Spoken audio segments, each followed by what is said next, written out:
अब यहां पर स्टेबल कॉइन का कंसेप्ट क्या है कि हम लोगों को कहते हैं, अच्छा सुनो लोगों, आप हमारा ये XYZ कॉइन लोगे ना, ये XYZ कॉइन जब आप लोगे तो हर कॉइन के बदले में हम $1 के बराबर रख रहे हैं, हम $1 उसका साइड पे रखेंगे। यानी 10 कॉइन आपके पास इशू किए तो $10 हमने साइड पे रखे, डिपॉजिट में डाल दिए, सेफ्टी गवर्नमेंट उसमें डाल दिए। 10 कॉइन दिए तो 10 कॉइन हमने आपको दिए तो हमने उसके $10 साइड पे रख दिए, और हम इसको स्टेबल रखेंगे इसकी वैल्यू, यानी क्या कि ये $1 के बराबर रहेगा, इसकी वैल्यू $1 के बराबर रहेगी और हम उसी हिसाब से मेंटेन रखेंगे। और आपको अगर हमने 1000 कॉइन्स इशू कर दिए तो $1000 साइड पे रख दिए। अब ये है करेंसी। अब कभी कभार ऐसा होता है, यानी कि फियाट बेस्ड कॉइन्स, यानी फियाट करेंसी जो होती है, डॉलर है, रुपी है, यूरो है, पाउंड है, ये करेंसीज के ऊपर बेस कर दिए। या तो कोई कमोडिटी के ऊपर सोना हम रखेंगे, उतना सोना, या तो दूसरी क्रिप्टो करेंसी उसके बदले में रखेंगे, हाँ, या तो कुछ फाइनेंशियल इंस्ट्रूमेंट हो। और कभी कभार क्या होता है जिसको वो कहते हैं एल्गो बैक्ड एल्गोरिदम, उसके पीछे एक एल्गोरिदम होता है जिससे वो बैलेंस करता है, और उसकी कहानी मैं आपको अभी बताने वाला हूं। तो यहां हम ये देखते हैं कि इसके अंदर स्टेबल कॉइन्स में प्रॉब्लम क्या है। प्रॉब्लम यह है कि ट्रांसपेरेंसी। अब हम लोग तो बोल रहे हैं कि हमने रखा है, कौन जाके चेक किया कि हमने सचमुच रखा है नहीं रखा है। आप देखोगे कोई और नहीं, खुद तीतर की कहानी देखो, यहां पे मैं आपको बता दूं, तीतर आपको पता है रेप्यूटेड, यानी स्टेबल कॉइन्स के अंदर सबसे रेप्यूटेड स्टेबल कॉइन्स में से एक है, तीतर है, और जो दूसरे हैं। तीतर की कहानी है कि तीतर के पीछे लोग पड़े हुए हैं कि भाई ऑडिट तो करके बताओ कि तुमने रखे हो, तुम कह रहे हो कि हाँ रखे हो, जितने हमने इशू किया उतने डॉलर्स रखे हैं, ऑडिट करके बताओ। तो ऑडिट करके बताने तैयार नहीं है, ट्रांसपेरेंसी नहीं है। यानी क्या कि मिसाल के तौर पे तीतर को उन्होंने इशू कर दिया इतने इतने, कितना है, $118 बिलियन, 118 बिलियन, $1 बिलियन, $1 बिलियन कितना होता है, 100 करोड़, यानी कि डॉलर्स की बात हो रही है। $118 बिलियन के तीतर जो निकले हुए मार्केट में, तो $118 बिलियन का बोलते हैं टाइम बॉम्ब है, टाइम बॉम्ब। क्यों? क्योंकि तीतर के पीछे पड़े हुए हैं कि भाई तुम कह रहे हो कि तुमने रखे हो, बैक्ड है, ये स्टेबल कॉइन है, तो यहां पे तीतर उसको कंप्लाई नहीं कर रहा है, बहुत टाइम से कंप्लाई नहीं कर रहा है, बहुत डार्क शेडोज उसमें है। और ये चीज लैक ऑफ ट्रांसपेरेंसी, ये एक फर्स्ट प्रॉब्लम है जो हम देख रहे हैं कि स्टेबल कॉइन्स में, कि रखे हैं नहीं रखे हैं किसको क्या पता। हो सकता है किसी ने शुरू में रखा हो, फिर बाद में क्या हुआ कि और ज्यादा कॉइन्स इशू कर दिया। ऐसा हुआ है पास्ट में, नोट्स के साथ हुआ है कि पहले क्या होती थी कि एक सोने का सिक्का होता था नोट के बदले में, फिर बाद में नोट्स ज्यादा इशू कर दी, सिक्के कम थे, फिर बाद में नोट्स इशू कर दी, सिक्के खत्म कर दिए गए पीछे से। मतलब क्या है, जब कोई चीज रिवाज में आ जाए, इस्तेमाल में आ जाए, तो पीछे से सोने के, जो गोल्ड बैक करेंसी हुआ करती थी, अभी फिएट करेंसी है, गोल्ड बैक नहीं है। तो एक लैक ऑफ ट्रांसपेरेंसी का प्रॉब्लम है।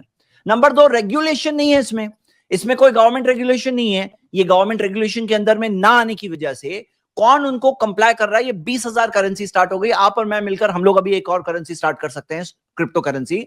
तो ये इसका कोई रेगुलेशन कंट्रोल नहीं है। नंबर 3, कोलैटरल के रिस्क होते हैं कि मान लो अगर क्रिप्टो एसेट रखे, अगर वो क्रिप्टो करेंसी के पीछे क्रिप्टो एसेट रखे, वो क्रिप्टो एसेट बढ़ता घटता है, आधी वैल्यू हो गई, 90% गिर गई वैल्यू, ऐसे भी होता है। तो वो बैकिंग जो थी, उसकी बैकिंग तो जैसे गायब हो जाएगी ना, वो तो कोलैटरल जो है उसके प्रॉब्लम है। कुछ ऑपरेशनल रिस्क होते हैं। डी पैगिंग का रिस्क है कि कहा कि मैंने $1 के बराबर रख रहा हूं, और वो $1 के बराबर कल रहेगा नहीं रहेगा, कोई गारंटी नहीं है।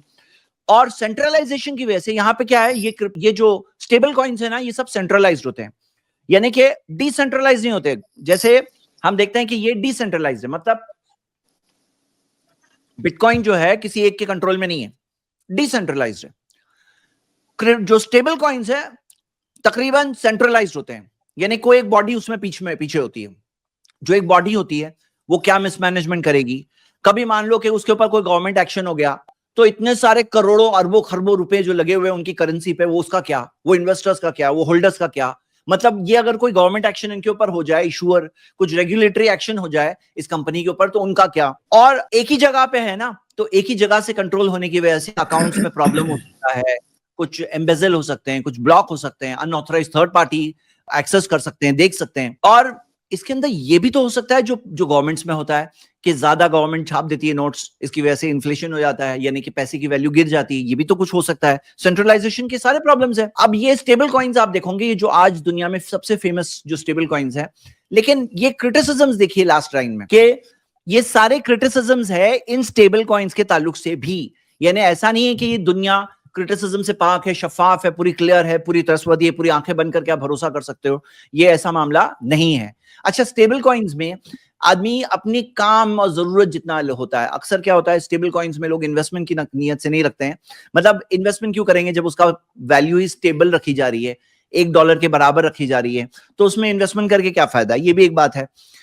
अब इसमें देखिए एक केस जो हुआ, टेराफॉर्म नाम का, जो टेराफॉर्म लैब्स जो उसका स्टेबल कॉइन, तो ये स्टेबल कॉइन का क्या मामला हुआ, टेरा यूएसडी $120 में लूना, और उसका बैकिंग जो थी करेंसी टोकन उसका लूना की वैल्यू $120 से सीधा जीरो हो गई, $120 से जीरो। और उसका केस अभी 2024 में, ये 2022 की बात है, 2024 में उसका केस कहीं पहुंचा है, और इन्वेस्टर्स जो कंपनी के ओनर है उसके ऊपर केस फाइल करके, और कंपनी का ओनर जो है बाहर है, अमेरिका से बाहर है, उसका एक्सट्रेडिशन वगैरह करके उसे अमेरिका में लाने की वो लोग कोशिश कर रहे हैं। तो मार्केट कैपिटलाइजेशन के हिसाब से देखोगे तो $400 बिलियन की मार्केट कैपिटलाइजेशन थी। यानी कि अगर रुपीस में बात करोगे, ये एक क्रिप्टो है, इसमें इतने लोगों ने पैसे लगाए थे, तो 34 लाख करोड़, 1-2 करोड़ नहीं, 34 करोड़ की बात नहीं हो रही है, 34 लाख करोड़ का लॉस हुआ है मार्केट कैपिटलाइजेशन के हिसाब से। और अगर आप इस हिसाब से देखोगे तो यहाँ पे $40 बिलियन दिया है, यानी कि 3.5 लाख करोड़, जो एक्चुअल जो पैसे वो लोगों ने इन्वेस्ट किया था, बढ़ने के बाद मार्केट कैपिटलाइजेशन उतनी हुई, लेकिन एक्चुअल इन्वेस्टमेंट के हिसाब से 3.5 लाख करोड़, तकरीबन 3.4 लाख करोड़। तो ये खाली एक की बात है, और ये भी स्टेबल कॉइन था, टेरा यूएसडी स्टेबल कॉइन था। तो जो लोग बोलते हैं स्टेबल कॉइन में तो आंखें बंद करके इन्वेस्ट कर सकते हैं, क्या इन्वेस्ट कर सकते हैं आंखें बंद करके? आप इस दुनिया में इस तरह से भरोसा कर सकते हो क्या रियली? इस दुनिया में, इस दुनिया यानी क्रिप्टो की दुनिया। उसी तरह एक और मिसाल है टाइटन की, कि टाइटन जो था स्टेबल कॉइन, $60 से जीरो हो गया एक दिन के अंदर।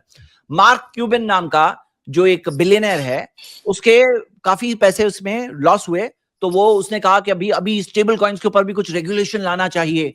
यानी इतना ज्यादा, यानी क्या हुआ, आपको ये कहानी मैं बताऊं। पहले क्या होता था कि बैंक्स के पास कॉइन्स होते थे, कॉइन्स को लेकर के बैंक इशू कर देती थी नोट लेकर के लोग अपने ट्रांजैक्शन कर रहे थे। जब बैंक्स देखती कि बैंक्स लोग नोट्स लेकर ट्रांजैक्शन अपना कर रहे हैं, तो बैंक ये करती कि पीछे जितने कॉइन उसके पास है उससे डबल ट्रिपल 10 गुना नोट्स इशू कर देती, और लोग अपना ट्रांजैक्शन कर रहे होते हैं। फिर एक दिन ऐसी कोई अफवाह उड़ जाती कि लोगों को लगता कि नहीं हम अपने कॉइन जाके ले लें, और नोट्स लेकर आ जाते थे हमारा कॉइन वापस दो, तो वो कॉइन होता नहीं था उनके पास, क्योंकि उतने कॉइन्स तो थे नहीं जितनी नोट्स इशू कर दी। इसको रन ऑन द बैंक कहा जाता है।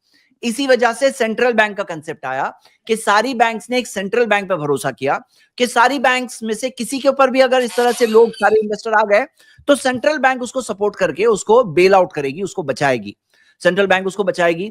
अब यहां पे क्रिप्टो दुनिया के अंदर ऐसा तो कुछ है नहीं, हर क्रिप्टो करेंसी खुद अलग, कोई उनकी सेंट्रल बैंक तो है नहीं कि सब एक दूसरे को मदद करें। क्यों? कोई गवर्नमेंट तो बैक नहीं कर रही है, ये तो इंडिविजुअल्स है, या तो डिसेंट्रलाइज्ड है, कोई ओनर पता नहीं उसका।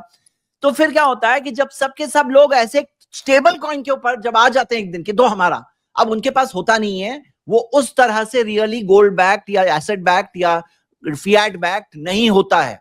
इस वजह से जब सब लोग आ जाते हैं कि दे दो, जिस तरह से हो गया था आयन टोकन के साथ, ये आयन नाम का टोकन जो था, तो फिर इसके साथ जब हुआ 100% वॉश आउट एक दिन के अंदर, जब लोग आ गए तो पैसे थे नहीं उतने। अब क्या हो गया कि ये चीज की वैल्यू $60 से सीधा जीरो पे आ गई। तो क्रिप्टो क्रैशेस के अंदर अगर आप देखोगे, बिट कनेक्ट जिसे बीसीसी कहते हैं, इसका 2018 में हुआ था पूरा, यानी $463 पे भाव पहुंचा था, $463 से जीरो पे आ गया। हाँ, कितना मैसिव कोलैप्स हुआ।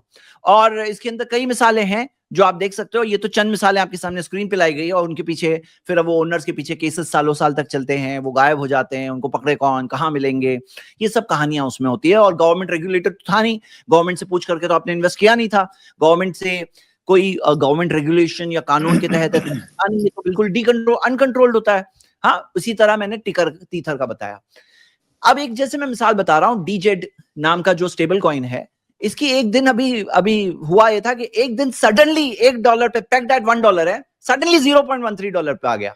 मतलब एक कहानी, एक बात समझने के लिए कि स्टेबल कॉइन का ये मामला होता है, ऐसे ही सडनली हो जाए। और अगर आप देखोगे दूसरे प्रॉब्लम्स में हम लोग देख चुके हैं, हैकिंग का प्रॉब्लम है, क्योंकि प्योरली ऑनलाइन दुनिया है। अब ये जो है, जैसे WazirX इंडिया का जो कहा जाता है, इंडिया का सबसे बड़ा क्रिप्टो करेंसी एक्सचेंज, उसके अंदर हैकिंग की वजह से $230 मिलियन के फंड स्टोलन हुए, किसके? इन्वेस्टर्स के पैसे उनके वॉलेट से गायब हो गए। हाँ, वॉलेट से गायब हो गए हैकिंग के जरिए। हाँ, कौन जिम्मेदार है? तो ऐसे देखा जाता है कि अब यहाँ पे बहुत बड़ा प्रॉब्लम क्या है ना, सुनिए, जो शेख ने भी बताया, ये तो एक प्रॉब्लम था, हैकिंग में एक्सपोज हो जाना। एक और प्रॉब्लम है जो इलीगल ट्रांजैक्शंस। अब एक बात को समझो मेरे ब्रदर्स एंड सिस्टर्स, यहाँ पे क्या मामला है ना, आपने, मैंने, हम लोगों ने जैसे एक मिसाल लिया ना कि हमने खुद का करेंसी शुरू की, स्टेबल, हमने अपनी खुद की करेंसी शुरू की, हो सकता है स्टेबल कॉइन होगी, हो सकता है नहीं होगी, ठीक है। चलो हम लोगों को हटा देते हैं, मिस्टर एक्स शुरू कर रहे हैं, मिस्टर एक्स ने एक अपनी करेंसी शुरू की। अब पता है आपको मिस्टर एक्स को क्या चाहिए? मिस्टर एक्स को चाहिए, क्या चाहिए? उनको चाहिए कि लोग मेरी करेंसी ले और उसके अंदर ट्रांजैक्शंस हो, उसके अंदर ट्रांजैक्शंस हो, ये वो चाहते हैं। ये जो ट्रांजैक्शंस वो चाहते हैं कि हो, अब थोड़ा तो बोल कन्विंस करेंगे, भाई ले लो, आप प्रमोट करेंगे, पब्लिसिटी करेंगे, वो कर लिए। ये लोग नकली ट्रांजैक्शंस करते हैं, नकली ट्रांजैक्शंस करते हैं ताकि बताया जाए कि अरे इतने इतने वॉल्यूम्स। और नकली ट्रांजैक्शन कैसे करते हैं मालूम है? कि इसके अंदर आता है एनएफटीज। हाँ, इसके अंदर कौन आता है पिक्चर में? एनएफटीज आते हैं, नॉन फंजिबल टोकन्स। आपको पता होगा नॉन फंजिबल टोकन्स क्या है? कि आपने कोई इमेज बनाया या कोई ट्वीट है या कोई जैसे ऑडियो वीडियो है, वीडियो है, तो उसको क्रिप्टो के अंदर रजिस्टर करके उसको उसको ब्लॉकचेन टेक्नोलॉजी के जरिए रजिस्टर करते। रजिस्टर यानी वो इमेज नहीं होती है, सिर्फ एक यूआरएल होता है, रजिस्टर्ड यूआरएल। वो यूआरएल पे क्या है? इमेज है, वीडियो है, क्या है? वो यूआरएल ब्लॉकचेन टेक्नोलॉजी के जरिए यूनिक हो गया, अलग हो गया। अब वो जो नॉन फंजिबल टोकन्स के ट्रांजैक्शंस होते हैं, एक एक नॉन फंजिबल टोकन करोड़ों करोड़ में, सैकड़ों करोड़ में बिक रहा है। और उसके पीछे जाके देखोगे आप तो आपको उसके पीछे ऐसे बहुत सारे क्रिप्टो करेंसीज दिखेगी, जो क्रिप्टो करेंसी को किसी तरह से वॉल्यूम्स चाहिए। तो वॉल्यूम कैसे आएगा? अब मैं क्रिप्टो करेंसी, मैंने 500 करोड़ की मेरी खुद की घर की बनाई हुई क्रिप्टो करेंसी, मैंने पेमेंट कर दिया 500 करोड़ की। हाँ, 500 करोड़ की पेमेंट कर दिया। और कहां पेमेंट किया? आपको पे किया, आप मेरे भाई, आप मेरे दोस्त, आप मेरे पार्टनर, एक पॉकेट से दूसरी पॉकेट, ये पॉकेट पेमेंट करने वाली, ये पॉकेट रिसीव करने वाली। इस तरह से नकली ट्रांजैक्शंस। तो नकली ट्रांजैक्शंस के जरिए वो लोग अपने वॉल्यूम्स बढ़ाते हैं। तो पब्लिक क्या देखती है? अरे अरे, ये लोगों ने, मिस्टर एक्स ने स्टार्ट किया था ना ये करेंसी, ये करेंसी जो स्टार्ट किए थे, ये XYZ करेंसी, इसके अंदर इतने ज्यादा वॉल्यूम्स होने लगे, यानी इतने सारे लोग इस्तेमाल करने लगे, यानी करेंसी बहुत आगे जाएगी, यानी बिटकॉइन जैसे 7.5 रुपए से 85 लाख रुपीस का हो गया। लगता है ऐसा है कुछ यहां भी होने वाला है, चलो सब लोग पैसे लगाओ। सब लोग पैसे लगाते हैं, भाव बढ़ रहा है। हाँ, वो भाव बढ़ाने के लिए नकली ट्रांजैक्शंस करने की बहुत सारी मिसालें हैं। लेकिन एक और बहुत खतरनाक चीज, क्रिमिनल एक्टिविटीज जो है ना, वो क्रिमिनल एक्टिविटीज में वो लोग क्या प्रेफर करते हैं? क्रिमिनल्स कौन सी करेंसी प्रेफर करते हैं? वो ऐसी करेंसी प्रेफर करते हैं जिसमें उनका ट्रेल ना हो। और फिर क्या है, वो इसी वजह से क्रिप्टो करेंसीज इस्तेमाल करते हैं। और क्रिप्टो करेंसीज, रैंसमवेयर पेमेंट, कभी आपके ऊपर लैपटॉप कंप्यूटर के अंदर सडनली एक सॉफ्टवेयर आ गई, कहा कि अभी तुम पे नहीं करोगे तो तब तक तुम्हारा कंप्यूटर का सब डिस्ट्रॉय हो जाएगा, तुम पे करो। तो यहाँ क्या है, रैंसमवेयर सॉफ्टवेयर्स, इसके अंदर क्या है, क्रिप्टो करेंसी के जरिए पेमेंट मांगा जाता है। ड्रग्स हो या मनी लॉन्ड्रिंग हो या इलीगल एक्टिविटीज हो, इसके लिए उनको वॉल्यूम्स, क्रिप्टो करेंसीज को कुछ ना कुछ वॉल्यूम मिल रहा है। ये क्रिमिनल कामों से भी वॉल्यूम मिल रहा है, उनको बस वॉल्यूम में इंटरेस्ट है। और बहुत सारे और प्रॉब्लम्स हैं, जैसे कि मैंने बताया, ये मैं इकोनॉमिक डिसरप्शन का प्रॉब्लम थोड़ी देर में और बताना चाहता हूं। हैकिंग का प्रॉब्लम है, और इरिवर्सिबल ट्रांजैक्शन, यानी आपने बाय मिस्टेक कोई ट्रांजैक्शन अगर कर दिया तो फिर वो रिवर्स नहीं हो सकता है तकरीबन, मतलब तकरीबन इसके अंदर क्रिप्टो करेंसीज में वो रिवर्स नहीं हो सकता है। मतलब आपको वो जो जिसको दे दिए बाय मिस्टेक, उसको कांटेक्ट करके कहना पड़ेगा मैंने गलती से आपको दे दिया, जरा रिवर्स करो। लेकिन ऐसा नॉर्मल बैंकिंग चैनल्स में ऐसा नॉर्मली नहीं होता। ऑफ कोर्स हो सकता है, लेकिन नॉर्मली ऐसा नहीं होता। और क्या होता है कि अब ये सडनली 7.5 रुपए से जब 85 लाख रुपीस की हो गई कीमत, तो फिर कुछ लोगों के हाथ में बहुत कीमत, बहुत वैल्यू आ गई, कुछ चंद लोगों के हाथ में बहुत वेल्थ आ गई। और एक तरह का अगर देखोगे, मैं इसमें आगे आपको बताना चाहता हूं कि हकीकत ये है कि ऐसे जुए के अलावा, ये जुआ नहीं है, आप खुद सोचो, जुआ नहीं है, ये जुआ है, जुए की एक नई शक्ल है, जुए की नई शक्ल है। इसके अंदर गरर, गरर यानी अनसर्टेनिटी। आप देखो शरीयत में आपको कई सारी हदीसें बुखारी वगैरह में मिलेगी कि अल्लाह के रसूल सल्लल्लाहु अलैहि वसल्लम ने ऐसी चीजें भी खरीदो फरोख्त करने से मना किया जिसमें वाजे नहीं है कि क्या बेच रहे हो। अब आप कोई क्रिप्टो करेंसी स्टार्टअप के अंदर जो इनिशियल कॉइन ऑफरिंग है, ICO, उसके अंदर आपने पैसे लगाया, और आपने पैसे लगाया, आपको पता नहीं आपके पैसे की वैल्यू बहुत ऊपर जाएगी, गिरेगी। जुआ ही है, और क्या है, वो जुआ है। और हकीकत में वो चीज क्या है, ये तो बताओ मुझे। मतलब वो चीज क्या है जिसमें आप पैसे लगा रहे हो? वो है क्या? वो एक ऐसी चीज है जो कुछ नहीं है, बस डिमांड सप्लाई की फोर्सेस की वजह से उसकी वैल्यू बन गई है कि लोग डिमांड सप्लाई की फोर्सेस की वजह से मांग रहे हैं, उसके ऊपर वैल्यू बन गई। तो अब यहां पे फैक्ट क्या है ना कि ये कंट्रीज इसको जुए के अलावा फ्लरिश होने नहीं देंगे रियल करेंसी के तौर पर। क्यों क्यों नहीं करने देंगे? देखो, आपको पता है कई सारी कंट्रीज ने टोटल बैन लगा दिया। चाइना जैसी बड़ी कंट्री ने टोटल बैन लगाया हुआ है, हाँ, क्रिप्टो करेंसी एक्टिविटीज के ऊपर बहुत सारी कंट्रीज ने लगाया है। दूसरी कंट्रीज ने क्या किया है? रिस्ट्रिक्ट किया है, उसकी जान निकालने की कोशिश की है। यानी पूरा बैन नहीं किया तो उसकी जान निकालने की कोशिश की है। कई सारे टैक्सेस, कई सारे रिस्ट्रिक्शंस वगैरह लगा करके उसको हाथ पांव उसको उसको तोड़ करके उसको अपाहिज बना करके काम करो, ऐसा छोड़ा है, रखा है, लीगल रखा है, लेकिन अपाहिज बना के रखा है। तो आपको दो टाइप की चीजें मिलेगी। अब इसके अंदर ये देखिए, मैं आपको एक मिसाल दे रहा हूं आपके सामने। ये देखिए आपके सामने है कि यूएस डॉलर किस तरह से इस्तेमाल हो रहा है कि पूरी दुनिया में जो फॉरेन एक्सचेंज रिजर्व्स है उसमें 60% तक तकरीबन डॉलर के हिस्से है। इंटरनेशनल जो कर्ज है, डेट है, उसमें 65% के करीब डॉलर से है। इंटरनेशनल लोन्स है, उसके अंदर तकरीबन 55% डॉलर से है। ये जो ब्लू लाइन देख रहे हैं ना, डॉलर है। उसी तरह इंटरनेशनल बिजनेसेस जो होते हैं, बिजनेसेस के अंदर 56% के करीब ये डॉलर से है। इंटरनेशनल पेमेंट्स होते हैं जो 59% डॉलर से है। फॉरेन एक्सचेंज का जो ट्रांजैक्शन है उसमें 80% से 85% से ज्यादा डॉलर से है। अब वो चाहते हैं कि डॉलर का डिमांड बना रहे ताकि वो ज्यादा से ज्यादा डॉलर छापते रहें और ताकि डॉलर की वैल्यू बरकरार रहे, बल्कि बढ़ती रहे, स्टेबल रहे, अच्छी रहे, क्योंकि डिमांड उसका इतना सारा है। अब सोचो कि क्रिप्टो करेंसीज आते हैं सीन पर, कोई कंट्री के अंदर आकर के आप और मैं, हम लोग जो खरीदो फरोख कर रहे हैं, जिससे वो कंट्री की करेंसी का डिमांड है, और करेंसी का डिमांड है तो करेंसी की वैल्यू है। वो करेंसी की वैल्यू जो है वो उस खरीदो फरोख की वजह से, अगर डिमांड नहीं हो तो फिर वो करेंसी की वैल्यू क्या होने लगेगी? गिरने लगेगी। इसी वजह से गवर्नमेंट जब ज्यादा नोट छापती है, जब गवर्नमेंट ज्यादा नोट छाप देती है और डिमांड के बावजूद जब वो नोट्स होती है, तो ज्यादा छाप देने की वजह से क्या होता है कि करेंसी ज्यादा आ गई मार्केट में, तो करेंसी की वैल्यू कम हो गई, जिसकी वजह से हम कहते हैं अरे भाव बढ़ गए। इन्फ्लेशन, यानी कि आज अगर आपके पास 1 लाख रुपए हैं, अगले साल आपको वही चीज जो आज खरीद रहे हो वो खरीदने के लिए आपको 1,06,000 रुपए चाहिए, 6% इन्फ्लेशन के हिसाब से, कि 1,06,000 है तो आप जाके आज जो 1 लाख में खरीद रहे हो 1,06,000 में खरीद सकोगे। इन्फ्लेशन।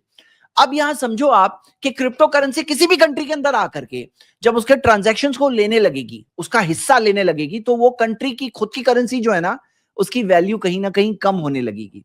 और कोई भी कंट्री इजाजत नहीं देने वाली है। जब तक ये जुआ सट्टाबाजी के लिए इस्तेमाल हो रहा है उससे उनको खास फर्क नहीं पड़ रहा है, उनको टैक्स वगैरह मिल रहा है। लेकिन यहां पे जब वो रियल ट्रांजैक्शंस के अंदर आने लगेंगे तो वहां पे वो कंट्रीज को कुछ ना कुछ अपना रेगुलेटरी एक्शन वगैरह लेकर के या तो हाथ पांव तोड़ना होगा या तो बैन करना होगा। जैसे आप देखिए मिसाल के तौर पे वेनेजुएला की जो करेंसी है 99% गिर गई जब पॉलिटिकल इंस्टेबिलिटी आई। अर्जेंटीना की करेंसी 75% गिर गई जब उसके ऊपर इकोनॉमिक क्राइसिस आ गई थी। मेक्सिको की करेंसी 50%, जिम्बाब्वे की करेंसी 100% गिर गई थी वैल्यू तकरीबन। रशिया की करेंसी भी 1998 में 70% गिर गई, पॉलिटिकल इंस्टेबिलिटी। जब कंट्री की गवर्नमेंट गिरती है, इंस्टेबिलिटी आ जाती है, तो कंट्री की करेंसी पे असर पड़ता है। तो यहां पे ये क्रिप्टो करेंसीज क्या उतना आकर के एक कंट्री को उस कदर डिस्टर्ब कर सकती है? तो यहां समझने वाली बात है, कंट्री वाले खुद उसमें एक तरह से जंग में रहेंगे उस क्रिप्टो करेंसी के खिलाफ। ये एक इन्वेस्टमेंट के लिए एक बहुत बड़ा नेगेटिव बात है।